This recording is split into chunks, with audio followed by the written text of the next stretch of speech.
की चर्चा अभी आप श्रवण कर रहे थे पूर्व वक्ता के द्वारा, और संभवतः लक्ष्मण की सेवा का प्रसंग चल रहा था। पुण्य पुण्य प्रभु का सो बताता, पौड़े और भरे पद जल जाता। अपने अग्रज और अपने गुरु की सेवा करनी चाहिए। गुरु आज्ञा गरियसी हमारे शास्त्र का सिद्धांत है। लेकिन ऐसे गुरुओं से भी शास्त्र ने, सदग्रंथों ने सावधान किया। कहा जो गुरु केवल धन लेता हो और कल्याण न करता हो, उसे दीक्षा देकर संस्कार देकर उसे भगवान से मिलाने का काम न करता हो, ऐसा गुरु भी नरकगामी हुआ करता है। हरे शिष्य धन शोक न हरई, सो गुरु घोर नरक महा परई। और आज तो महाराज हमारे परम वंदनीय पूज्य, हमारे जितने भी टीम के लोग हैं, सब लगभग महाराज जी से पहले कभी नहीं मिले थे। लेकिन जितने लोग भी मिलते हैं, महाराज जी का स्वभाव बहुत बढ़िया है। ऐसे ही साधु होना चाहिए। तो साधु की जो पहचान है, सदैव मुस्कुराते रहते हैं, सदैव प्रसन्न है। और हम लोग अन्यत्र रुके जरूर हैं, लेकिन महाराज जी दिन में एक बार फोन करके जरूर पूछते हैं, बिटिया कोई कमी तो नहीं, कोई जरूरत तो नहीं। तो ऐसा संत जिसको सबकी चिंता हुआ करती है, आप सब गांव वाले उनकी चिंता करते होंगे, पर जो संत अपने समस्त चिंताओं को भगवान के चरणों में समर्पित कर देता है, भगवान स्वतः उनकी चिंता किया करते हैं, भगवान स्वतः उनकी चिंता किया करते हैं। तो ऐसे संत जिसके बारे में कहा अन्याश्रयाणाम त्यागो अनन्यता, जो संसार के सभी आश्रयों का परित्याग करके केवल भगवत आश्रित हो जाता है, वही सच्चा संत माना जाता है। और महाराज जी में ऐसे, आप कहेंगे महाराज जी को यज्ञ करना है, ये सब तो आपके उद्धार के लिए, आपके कल्याण के लिए नहीं। तो ऐसे संत अपनी साधना से अंतर्मुखी हो जाया करते हैं। लेकिन संत साधना करके अगर समाज में उतरता है, तो उसका एकमात्र उद्देश्य हुआ करता है कि समाज का कल्याण हो, राष्ट्र का कल्याण हो। क्योंकि एक संसार में और एक आध्यात्मिक पुरुष में अंतर क्या होता है? कहा संसार का व्यक्ति अपनी चिंता करता है, लेकिन एक महापुरुष संपूर्ण राष्ट्र की चिंता किया करता है, संपूर्ण राष्ट्र की चिंता किया करता है। और आज हमारे समाज को ऐसे ही संतों की आवश्यकता है। और नहीं तो बहुत सारे गुरु काले में जैसे भी घूम रहे हैं, बोले गलियन गलियन गुरु फिरे, कि गलियन गलियन गुरु फिरे, बोले हमसे दीक्षा ले हो, और स्वर्ग जाओ या नर्क में पर धोती कपड़ा दे। संत वही है जो आपके संसार की भावनाओं को धीरे धीरे वैराग्य में बदलकर आपको भगवान के चरणों से जोड़ने का काम करता हो। तो ऐसे गुरु के लिए संसार के लोग भी बोले भले भयो गुरु मर गए, चेलन पड़ गई चैन, और छठी क्षमा से आव तो धोती कपड़ा लेन, है ना। तो गुरु कैसा हो, कहा संत कैसा हो? हमारे परम वंदनीय श्री श्री 1008 स्वामी श्याम सुंदर दास जी महाराज जैसा संत होना चाहिए। ऐसा संत होना चाहिए।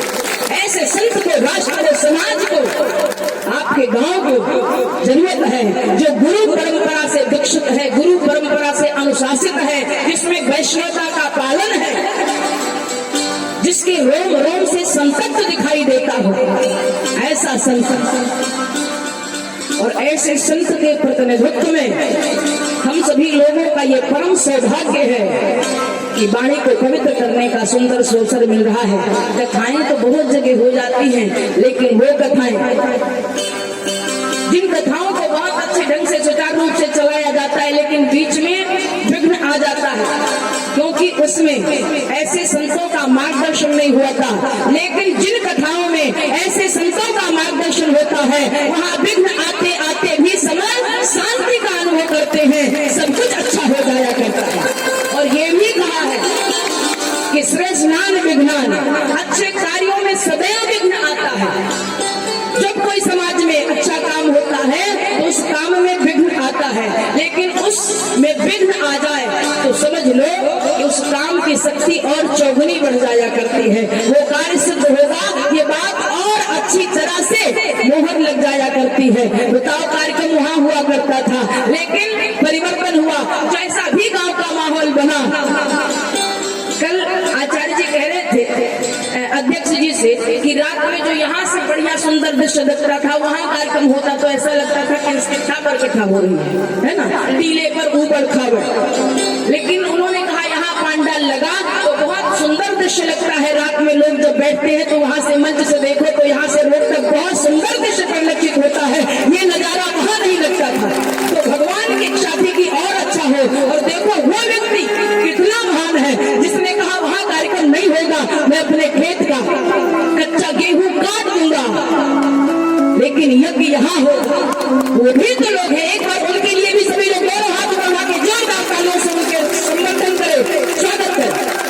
मैं अभी तक नाम नहीं जान पाई हूँ, लेकिन ऐसे ऐसे लोग भी समाज में पड़े हुए हैं। ऐसे लोगों के लिए कहा जाने न देना धर्म करना, लोग मत धन धाम का। कुछ लोगों को ज्ञान की, वैराग्य की शिक्षा देनी पड़ती है, लेकिन कुछ लोग स्वतः से वो पहनने में हो सकता शर्ट पैंट पहनते होंगे, धोती कुर्ता पहनते होंगे, लेकिन कुछ लोग स्वरूप से साधु नहीं दिखते। कुछ लोगों को परमात्मा स्वभाव से साधु बनाकर भेजा करता है, भले उनका जीवन व्यस्त आश्रम में हो, लेकिन वो स्वभाव से साधु है।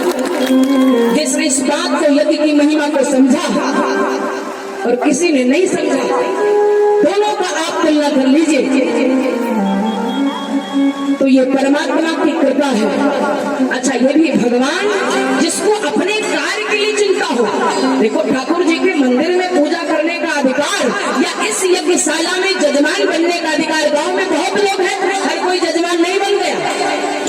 जिसको भगवान ने चुना वही जजमान बना, सपत्नी को वहाँ बैठकर यज्ञशाला में हवन पूजन यजन कर रहा है। हर कोई का सौभाग्य नहीं हुआ। इसी तरह उस व्यक्ति का परम सौभाग्य है, उसकी तो भूमि धन्य हो गई जिसने अपनी एक फसल को काट दिया। और यज्ञ भगवान कहते होंगे, एक फसल तुमने मेरे लिए, मानो कि उसने वही अपनी फसल काट कर यज्ञ में आहुति डाल दिया है, यज्ञ में आहुति डाल दिया। एक बात मुझे याद आ गई कि एक बार एक गुरु जी किसी गृहस्थ के घर में दर्शन देने गए थे और संयोग से सत्संग चल रहा था घर में। हमारी भावनाएं, हमारी वस्तु बर्बाद तो होती है, लेकिन उस बर्बाद वस्तु के पीछे हमारी भावना जुड़ जाए तो कितना अच्छा होगा। तो गुरु जी बैठे थे, सत्संग चल रहा था, और तब तक घर में जो मैया थी शिष्या उनकी, उसने दूध रखा था चूल्हे पर, आग पर दूध रखा था, और जैसे उन्होंने कथा शुरू किया तैसे बीच में क्या हुआ कि दूध उबल गया और वो कथा छोड़कर भगी। बोले अरे बाप रे बाप, है ना। और कहा जाता है कि हमारी माताओं को दो से बहुत प्रेम होता है, एक दूध और एक दूध, दो से उसे बहुत प्रेम होता है ना। उनके जीवन का सौभाग्य सब कुछ उसका पति है, लेकिन पुत्र के बाद पति भी थोड़ा पीछे हो जाता है। बोले जब विवाह करके आती है तो कहा एक पति पत्नी को कहता तुम तो चंद्रमुखी दिखती, लेकिन कुछ दिन जब बीतता है, छोटी छोटी बातों पर नोक झोंक होता है, तो वही पत्नी फिर सूर्यमुखी दिखने लगती है। और जब कभी कभी एकदम से 2-4 दिन बोलचाल बंद है तो पति कहता भगवान तुम तो पूरी तरह ज्वालामुखी दिखते, तुमसे बातें करने का मन नहीं करता, है ना। लेकिन फिर भी हमारी सनातन संस्कृति में इतनी विपरीत परिस्थितियां होने के बाद भी साथ चलते हैं। बोले ये नदी के ऐसे 2 किनारे हैं, मिलो भले मत, लेकिन साथ चलना है, क्योंकि बीच में बच्चे प्रेम का दरिया बनकर बहते रहते हैं, प्रेम का दरिया बनकर बहते रहते हैं, जो माता पिता को दोनों को खींच रहे हैं। और इसी तरह पति में भी परिवर्तन हो जाता है। बोले विवाह के बाद स्वामी जी दिखते हैं प्राणनाथ, और कुछ दिन बाद केवल नाथ, और जब बाल गोपाल घर में हो गए तो कौन कानून की ज्यादा चिंता करता है, फिर तो पूरे अनाथ, है ना, फिर तो पूरे अनाथ, ये दशा हो जाती है। तो कहा माताओं को दूध पूत ज्यादा प्यारा होता है। दूध रखा था और दूध गिर गया। अब वो दौड़ी जोर से, अरे बाप रे, संत भगवान ने देखा ये क्या हो गया। कहा महाराज दूध रखा था आपके लिए कि दूध उबालेंगे, बढ़िया रबड़ी बनाएंगे, शाम को ठाकुर जी का भोग लगेगा। संत ने कहा अगर दूध गिर गया तो गिर गया, पर क्या तेरा बाप दूध बचा लेता क्या? तो इतना जोर से बाप है कि दौड़ी, तेरा बाप दूध बचा लेता क्या? अरे राम ने कहकर दौड़ती तो अच्छी बात होती। तो महिला ने भी कहा गुरु जी अगर बाप दूध नहीं बचाएगा तो राम दूध बचा लेंगे क्या? हम राम की कथा तो सुन रहे थे, फिर दूध क्यों गिरा? राम जी तो दूध बचा सकते थे। संत भगवान ने कहा ना बाप दूध बचाएंगे ना राम दूध बचाएंगे, पर मैं ये चाहता हूँ कि जब दूध आग में गिर ही गया था तो अरे राम ने कहकर अगर दौड़ जाती तो हवन का फल तो अपने आप तुझे मिल जाता, हवन करने का फल मिल जाता, यज्ञ में आहुति डालने का फल मिल जाता। तो इस यज्ञशाला में कोई घी, कोई तिल, कोई जौ, कोई चावल लेकर आया होगा, आहुति डाल रही होंगी, लेकिन उनको मैं प्रणाम करती हूँ कि जिन्होंने अपनी फसल को ही यज्ञ भगवान में आहुति डाल दिया, यज्ञ भगवान में आहुति डाल दिया। तो ऐसे ऐसे लोग भी इस धरती पर हैं। कुछ लोग साधुता लेकर आते हैं इस धरती पर, जन्मते ही, जन्म से ही वो साधु होते हैं। तो ऐसी यज्ञ भगवान के चरणों में हम सभी लोग बैठकर कथा को श्रवण कर रहे हैं। आइए मूल बिंदु पर चले। अयोध्या में जो विवाद छिड़ा है, राम और राम जन्मभूमि का मुद्दा बहुत तेजी था। इतने वर्षों के बाद राम जन्मभूमि का मुद्दा सुलझा और अयोध्या में एक बार उस त्रेता काल में राम को लेकर विवाद छिड़ा दशरथ और विश्वामित्र के बीच। दशरथ जी कहते हैं अगर मेरे राम को आप लेकर गए तो मैं जीवित नहीं बचूंगा मुनिनाथ। विश्वामित्र कहते हैं राजन अगर आपने राम को मुझे नहीं दिया तो मैं खाली हाथ लौट के जाने वाला नहीं हूँ। और दशरथ और विश्वामित्र के बीच जो विवाद है, यही तक कथा चल रही थी। सायंकालीन सत्र में दशरथ जी ने कहा कि मांगहु भूमि धेनु धन कोसा, मांगहु भूमि धेनु धन कोसा, मांगहु भूमि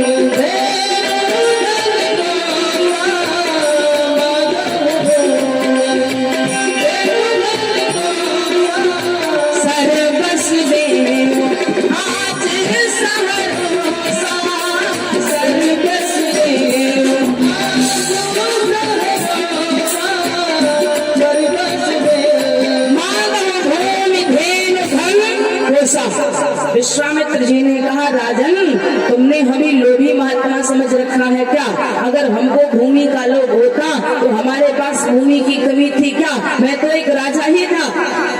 अगर धन की बात करते हो तो मैंने अपना संपूर्ण राज और कोष छोड़ दिया, महात्मा बन गया, जटाएं बढ़ा लिया, तुम हमें कोष क्या दोगे? लेकिन आप देखो दशरथ जी का दृष्टिकोण शायद ये होगा कि आप अगर भूमि ले लेंगे तो मैं कहूंगा कि अयोध्या में आप यज्ञ करना प्रारंभ कर दीजिए, क्योंकि बक्सर में राक्षसों का आतंक है। और दूसरी बात, यज्ञ करने के लिए सबसे पहले भूमि की आवश्यकता होती है। जैसे यहाँ स्थिति गंभीर हो गई और भूमि के बिना यज्ञ कैसे होता? किसी ने भगीरथ प्रयास किया, इतना बड़ा जिसने त्याग किया। तो आप यहीं अयोध्या में यज्ञ करिए।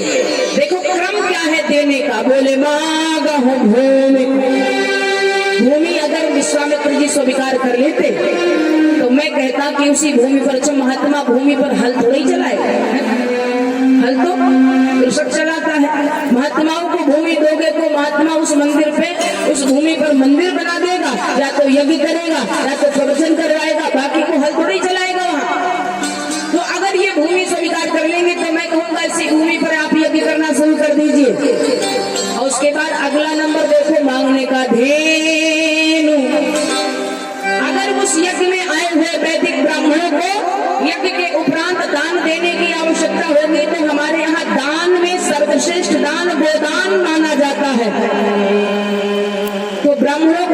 देने के लिए धेनु।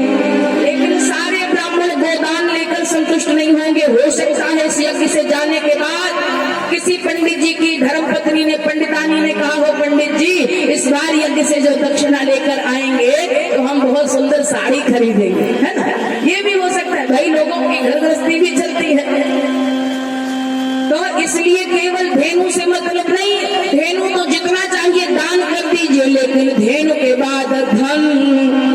और चौपाइयों का क्रम भी ऐसा है, बोले मांगहु भूमि धेनु फिर धन। कितना धन देंगे महाराज?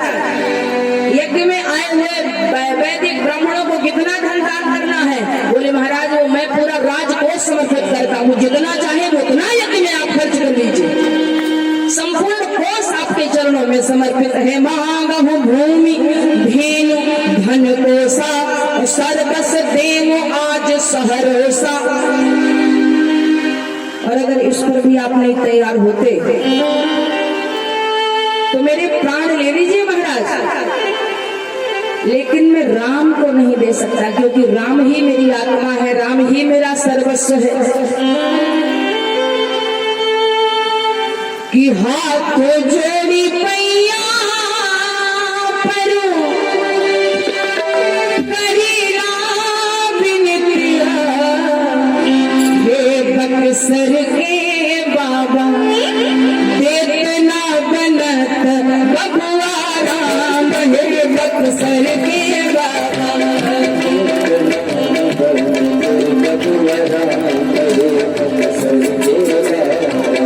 आप जोड़ी पैया परो करीला बिनतिया, हे बक्सर के बाबा देतना बनत बबुआ राम, हे बक्सर के बाबा देतना बनत बबुआ राम, हे बक्सर के बाबा।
है अवसर में बाबा, कैसे के देनी आपन प्राण है बंधुर की बाबा, कैसे के देनी आपन प्राण है बंधुर की बाबा, देर ना बनत रघुराया है बाबा, देर ना बनत रघुराया है बंधुर की बाबा, देर ना बनत रघुराया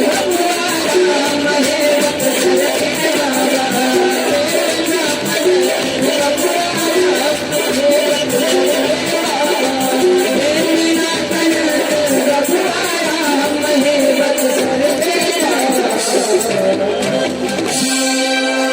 तो नैव दास्यामि पुत्रकम, राम को मैं नहीं दूंगा, प्राण दे दूंगा पर राम को नहीं दूंगा। विश्वामित्र जी को पहले अपने कुटिया पर यह विचार आ रहा था कि आखिर भगवान को इस धरती पर अवतरित होना था तो हमारी कुटिया पर अवतार उन्होंने क्यों नहीं लिया, आखिर दशरथ के प्रेम में ऐसा क्या था।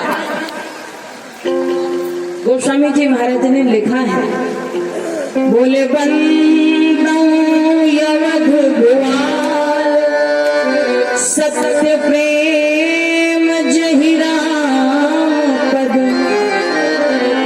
बिचुरत दीन दयाल, प्रियतन त्रिनय परिहर।